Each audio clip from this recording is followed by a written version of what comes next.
കാലത്ത് ബ്രേക്ക്ഫാസ്റ്റൊക്കെ കഴിക്കൽ കഴിഞ്ഞ് ഒരു ഇടനേരങ്ങളിൽ കുട്ടികൾക്ക് കൊടുക്കാനായിട്ട് അവിൽ മിൽക്ക് ഉണ്ടാക്കിയിട്ടുണ്ടായിരുന്നു. അപ്പോൾ അത് ഉണ്ടാക്കാനായിട്ട് ആദ്യം നിലക്കടല ഒന്ന് റോസ്റ്റ് ചെയ്തിട്ട് അതിൻ്റെ തൊലിയൊക്കെ കളഞ്ഞിട്ട് മാറ്റി വെക്കുക.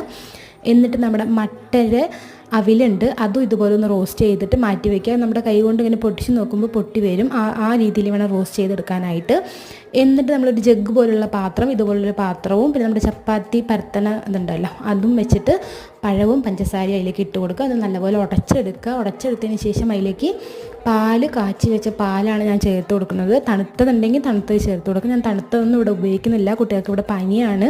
അപ്പോൾ അതുകൊണ്ട് കാച്ചി വെച്ച പാൽ അതിലേക്ക് ഒഴിച്ച് കൊടുത്ത് നല്ലപോലെ മിക്സ് ചെയ്യുക. എന്നിട്ട് അറേഞ്ച് ചെയ്യുമ്പോൾ ആദ്യം നമ്മൾ അതിലേക്ക് അവിൽ ചേർത്ത് കൊടുക്കുക. എന്നിട്ട് അതിൻ്റെ മുകളിലായിട്ട് കുറച്ച് നിലക്കടല, പിന്നെ നമ്മൾ പാലും പഴവും ഉള്ള മിശ്രിതം ഉണ്ടല്ലോ അതും അതിൽ ഒഴിച്ച് കൊടുക്കുക. അതിൻ്റെ മുകളിലായിട്ട് കുറച്ച് ബൂസ്റ്റ് ഇടുക.